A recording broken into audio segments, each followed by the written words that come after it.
Hello friends, welcome to Bismi சமையல். இன்றைக்கி நம்மளோட வீடியோவில் பெண்களுக்கு அன்றாடம் தேவைப்படக்கூடிய கிச்சன் டிப்ஸ் பற்றி தான் பார்க்க போகிறோம். இந்த வீடியோவில் நான் சொல்லியிருக்க எல்லா டிப்ஸுமே உங்களுக்கு ரொம்பவே யூஸ்ஃபுல்லாக இருக்கும். என்னென்ன டிப்ஸுங்கிறத நம்ம இப்போ பார்க்கலாம். ஃபஸ்ட்டு டிப் என்னென்னா, நம்ம எல்லார் வீட்லேயுமே இந்த மாதிரி கொண்டக்கடலை வாங்கி ஸ்டோர் பண்ணி வச்சுருப்போம். ஆனால் கொஞ்ச நாள் ஆயிட்டாலே இந்த கொண்டக்கடலையில் வண்டு பூச்சி எல்லாமே வர ஆரம்பிச்சிடும். கடலையில் பார்த்திங்கன்னா நல்ல ஓட்டையாக விழுந்துடும். ஸோ அதுக்கப்புறமா இந்த கடலையை நம்மளால் யூஸ் பண்ண முடியாது. ஸோ அந்த மாதிரி ஆகாமல் இருக்கிறதுக்கு என்ன பண்ணலான்னா, 1 டீஸ்பூன் அளவுக்கு எண்ணெயை இந்த கடலையில் சேர்த்துருங்க. நான் இன்றைக்கி நம்ம எப்போவுமே சமையலுக்கு யூஸ் பண்ணுற குக்கிங் ஆயில் தான் சேர்த்துருக்கேன். நீங்கள் ஆலிவ் ஆயில் இல்லை செக்கில் ஆட்டின எண்ணெய் வச்சுருந்தீங்கன்னா அதையே கூட சேர்த்துக்கலாம். டப்பாவை நல்லா மூடிட்டு இந்த மாதிரி குலுக்கி விட்டுருங்க. ஸோ அப்போ நம்ம சேர்த்த எண்ணெய் எல்லா கடலையிலையுமே நல்லா கோட்டாயிடும். இந்த மாதிரி நம்ம எண்ணெய் சேர்த்து கலந்து வைக்கும்போது கடலையில் அவ்வளோ சீக்கிரமாக ஓட்ட விழாது, பூச்சி வண்டு எதுவுமே வராது. ஒரு 3-4 மாதத்துக்கு எந்த பிரச்சனையும் இல்லாமல் இதை நம்ம ஸ்டோர் பண்ணி வச்சுக்கலாம். இந்த டிப் உங்களுக்கு ரொம்பவே யூஸ்ஃபுல்லாக இருக்கும்னு நினைக்கிறேன். ட்ரை பண்ணி பாருங்கள். நம்ம எல்லார் வீட்லேயுமே இந்த மாதிரி பாதாம், பிஸ்தா, முந்திரி எல்லாம் இருக்கும். கொஞ்சம் அதிகமான அளவில் வாங்கி நம்ம ஸ்டோர் பண்ணும்போது கொஞ்சம் நாளையிலே பார்த்திங்கன்னா இதுலேருந்து ஒரு மாதிரி பழசு மாதிரியான ஸ்மெல் வர ஆரம்பிச்சிடும்.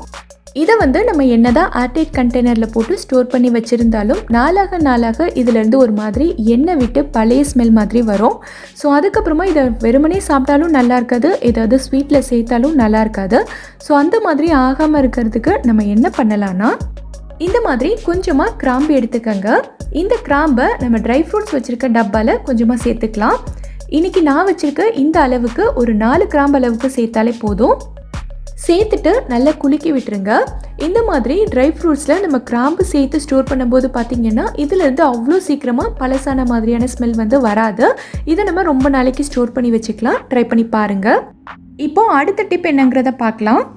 நம்ம வீட்டில் ப்ரெட்டு டோஸ்ட் பண்ணுறதுக்கு, கேக் செய்கிறதுக்கு எல்லாத்துக்கும் பட்டர் யூஸ் பண்ணுவோம். இந்த பட்டரை நம்ம முன்னாடியே ஃப்ரிட்ஜிலேருந்து வெளியில் எடுத்து வைக்க மறந்துட்டோம், இல்லைனா இப்போ தான் ஃப்ரீசர்லேருந்து எடுத்துருக்கோம் அப்படின்னா இது ரொம்பவே கல் மாதிரி இருக்கும். அவ்வளோ சீக்கிரத்தில் இதை நம்மளால் ரூம் டெம்பரேச்சருக்கு கொண்டு வர முடியாது. ஸோ அந்த டைமில் நம்ம என்ன பண்ணலான்னா, இந்த மாதிரி நம்ம கேரட், பீட்ரூட்டுக்கெல்லாம் தோல் சீக்கிறதுக்கு யூஸ் பண்ணுற பீலர் எடுத்துக்கோங்க. இந்த மாதிரி பீலர் வச்சு நம்ம பட்டரை ஈஸியாக கட் பண்ணிக்கலாம். பட்டர் நல்லா ஹார்டாக இருக்கிறதுனால பீலர் வச்சு கட் பண்ணோனாலே இந்த மாதிரி நல்ல ஸ்லைஸாக வந்துடும். எவ்வளோ மெல்லிசான ஸ்லைஸாக வந்திருக்கு பாருங்கள். இதை நம்ம அப்படியே பிரெட் மேலே வச்சு டோஸ்ட் பண்ணிக்கலாம். இதுவும் ஒரு ஈஸியான மெத்தட் தான், நீங்களும் ட்ரை பண்ணி பாருங்கள். இந்த மாதிரி கொஞ்சம் அதிகமான அளவில் நம்ம தக்காளி வாங்கிட்டோன்னா இது ரொம்ப நாளைக்கு கெட்டு போகாமல் எப்படி ஸ்டோர் பண்ணி வைக்கிறத நம்ம பார்க்கலாம்.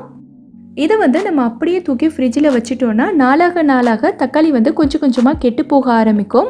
ஸோ இதை ஃபஸ்ட்டு நல்லா கழுவி எடுத்துட்டு இந்த மாதிரி ஒரு துணி வச்சு ஃபுல்லாக தொடச்சி எடுத்துருங்க. இந்த காம்பு பகுதியிலையும் நல்லா தண்ணி இல்லாமல் க்ளீனாக தொடச்சிருங்க. இப்போ நான் கொஞ்சமாக எண்ணெய் எடுத்திருக்கேன். நம்ம எப்போவுமே சமையலுக்கு யூஸ் பண்ணுற குக்கிங் ஆயில் தான் எடுத்திருக்கேன். இப்போது இந்த எண்ணெயை கொஞ்சமாக தொட்டு தக்காளியோட காம்பு பகுதியில் நல்லா அப்ளை பண்ணி விட்டுறலாம்.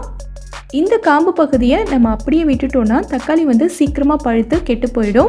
ஸோ இந்த மாதிரி எண்ணெய் வச்சுட்டு தக்காளியை இந்த மாதிரி கவுத்தி வச்சுருங்க. அதாவது காம்பு பகுதி அடியில் போயிடணும். இந்த மாதிரி வச்சுருங்க. இந்த மாதிரி நம்ம ஸ்டோர் பண்ணி வைக்கும்போது கண்டிப்பாக ஒரு 20 நாளைக்காவது தக்காளி கெட்டு போகாமல் அப்படியே இருக்கும். நீங்களும் ட்ரை பண்ணி பாருங்கள். நம்ம எல்லார் வீட்லேயுமே இந்த மாதிரி குட்டியாக சால்ட் அண்ட் பெப்பர் போடுற மாதிரியான டப்பா இருக்கும். இந்த டப்பாவை நம்ம பெரும்பாலும் டைனிங் டேபிளில் தான் வச்சுருப்போம். ஏன்னா சாப்பிட்டுட்டு இருக்கும்போது சாப்பாடில் உப்பு பத்தாத மாதிரி இருந்ததுன்னா இதிலேருந்து லைட்டாக போட்டுக்கலாம். சில சமயங்களில் உப்பு தண்ணி விட்ட மாதிரி இருக்கும். அந்த டைம்லலாம் நம்ம கொட்டணுன்னா உப்பு இந்த சின்ன ஓட்டை வழியாக ஈஸியாக வராது. பெரிய ஓட்டையிலலாம் நம்ம கொட்டணுன்னா நிறைய உப்பு வந்துடும். ஸோ அந்த மாதிரி ஆகாமல் இருக்கிறதுக்கு நம்ம அரிசி தான் யூஸ் பண்ண போகிறோம். இந்த அரிசியை நம்ம கொஞ்சமாக உப்பு டப்பாக்குள்ளே போட்டு வச்சுக்கலாம். நல்லா க்ளோஸ் பண்ணிவிட்டு இந்த மாதிரி ஒரு தடவை குலுக்கி விட்டுருங்க. அரிசிக்கு எப்போவுமே ஈரப்பதத்தை உறிஞ்சிட தன்மை இருக்குது. ஸோ உப்பில் ஏதாவது தண்ணி விட்டாலும் அரிசி நல்லா அப்சர்வ் பண்ணிவிட்டு உப்பு எப்போவுமே நல்லா காஞ்சி பவுடர் மாதிரி இருக்கும். இந்த குட்டி ஓட்டை வழியாக நம்ம கொட்டும் போது அரிசியும் நமக்கு வெளியில் வராது. நீங்களும் ட்ரை பண்ணி பாருங்கள். நம்ம எல்லார் வீட்லேயுமே இந்த மாதிரி நிறைய ரப்பர் பேண்ட்ஸ் இருக்கும். ஏதாவது பாக்கெட்டெல்லாம் ஓப்பன் பண்ணோன்னா நம்ம மறுபடியும் கட்டி வைக்கிறதுக்கு இதுதான் யூஸ் பண்ணுவோம். ஆனால் நாளாக பார்த்திங்கன்னா இந்த ரப்பர் பேண்ட் ஒன்றோடு ஒன்று ஒட்டிக்கும். நமக்கு தேவைப்படுறப்ப எடுக்க வராது, ஒரு மாதிரி பிசு பிசுன்னு இருக்கும். ஸோ அந்த மாதிரி ஆகாமல் இருக்கிறதுக்கு இந்த டப்பாவில் கொஞ்சமாக 1/4 டீஸ்பூன் அளவுக்கு மைதா மாவு சேர்த்துருங்க. கோதுமை மாவு, மைதா மாவு இல்லை கார்ன்ஃப்ளவர் எது வேணாலும் நீங்கள் சேர்த்துக்கலாம். சேர்த்துட்டு டப்பாவை நல்லா மூடிட்டு இந்த மாதிரி நல்லா குலுக்கி விட்டுருங்க. நம்ம குலுக்கி விடும்போது பார்த்திங்கன்னா நம்ம சேர்த்த மாவு வந்து இந்த ரப்பர் பேண்டில் நல்லா கோட் ஆகிக்கும். ஸோ ரப்பர் பேண்ட் வந்து தனித்தனியாக இருக்கும், ஒன்றோட ஒன்று ஒட்டாது. எவ்வளோ நாள் ஆனாலுமே இது வந்து ஒன்றோட ஒன்று ஒட்டாமல் இப்படியே தான் இருக்கும். நீங்கள் ட்ரை பண்ணி பார்த்துட்டு எனக்கு சொல்லுங்கள். நம்ம வீட்டில் இந்த மாதிரி தேங்காய் உடைச்சோன்னா தேங்காயை கீறி எடுக்கிறதுக்கு ஒரு கத்தி அப்படி இல்லைன்னா இந்த மாதிரி தேங்காய் கீறுறது வச்சு தான் நம்ம கட் பண்ணி எடுப்போம். ஆனால் இந்த மாதிரி கத்தியெல்லாம் யூஸ் பண்ணி நம்ம குட்டி குட்டியாக கீறி எடுக்கிறத விட இந்த பாதி மூடி தேங்காயிலேருந்து அப்படி நம்ம தேங்காயை மட்டும் கலட்டி எடுத்துடலாம். எப்படிங்கிறத இப்போ பாருங்கள். ஸ்டவ் ஆன் பண்ணிவிட்டு இந்த தேங்காயை அப்படியே நம்ம வந்து பர்னர் மேலே வச்சிடலாம். நெருப்பு வந்து ரொம்ப கம்மியாக இருக்கணும். எந்த அளவுக்கு கம்மி பண்ண முடியுமோ அந்த அளவுக்கு கம்மி பண்ணி வச்சுட்டு தேங்காவை இந்த மாதிரி எல்லா பக்கமும் நெருப்பு படுற மாதிரி நல்லா திருப்பி விடுங்க. ஒரு 2 நிமிஷத்துக்கு மட்டும் இந்த மாதிரி நல்லா திருப்பி விட்டுட்டு அதுக்கப்புறமா நம்ம ஸ்டவ் ஆஃப் பண்ணிக்கலாம். இந்த தேங்காய் வந்து நல்லா கம்ப்ளீட்டாக ஆறணும். ஆறினதுக்கப்புறமா பார்த்தீங்கன்னா இந்த தேங்காய் வந்து ஓடுலேருந்து லைட்டாக அங்கங்கே பிரிஞ்சு வந்திருக்கும். நீங்கள் பார்த்தாலே உங்களுக்கு தெரியும். இந்த மாதிரி ஒரு பட்டர் நைஃப் இல்லைன்னா ஸ்பூன் வச்சு லைட்டாக இந்த மாதிரி உள்ளே விட்டு எடுத்து விட்டிங்கனாலே போதும், தேங்காய் மொத்தமாக கலண்டு வந்துடும். தேங்காய் வந்து சூடாக இருக்கும் போதே நீங்கள் எடுக்க ட்ரை பண்ணிங்கன்னா கண்டிப்பாக எடுக்க வராது. தேங்காய் நல்லா ஆறுனதுக்கப்புறமா எடுத்து பாருங்கள். இந்த டிப்பை நீங்கள் ட்ரை பண்ணி பார்த்துட்டு எனக்கு கமெண்ட்டில் சொல்லுங்கள். நம்ம எல்லார் வீட்லேயுமே சட்னி அரைக்கிறதுக்கு இல்லைனா மற்ற ரெசிபி செய்கிறதுக்கு இந்த மாதிரி பொட்டுக்கடலை வாங்கி வச்சுருப்போம். ஆனால் மழை நேரத்தில் இந்த பொட்டுக்கடலை வந்து சீக்கிரமாக நமுத்து போயிடும். இந்த நமுத்து போன பொட்டுக்கடலையில் நம்ம சட்னி அரைச்சாலோ இல்லை வெறுமனே சாப்பிட்டாலோ நல்லாவே இருக்காது. ஸோ அந்த டைமில் நம்ம என்ன பண்ணலான்னா ஒரு பேன்லேயோ இல்லைனா ஒரு கடாயிலையோ கொட்டி இந்த பொட்டுக்கடலையை நல்லா வறுத்துக்கோங்க. வறுக்கும்போது கண்டிப்பாக ஸ்டவ்வை வந்து நல்லா குறைச்சி வச்சுக்கோங்க. ஒரு 2 நிமிஷத்துக்கு வறுத்திங்கனாலே போதும், பொட்டுக்கடலை மறுபடியும் நல்லா கிறிஸ்பியாக வந்துடும். இந்த பொட்டுக்கடலையை நம்ம சட்னி அரைக்கிறதுக்கோ இல்லை குழந்தைங்களுக்கு சாப்பிட்றதுக்கோ கொடுக்கலாம். நல்லா ஃப்ரெஷ்ஷாக கிறிஸ்பியாக இருக்கும். ட்ரை பண்ணி பாருங்கள்.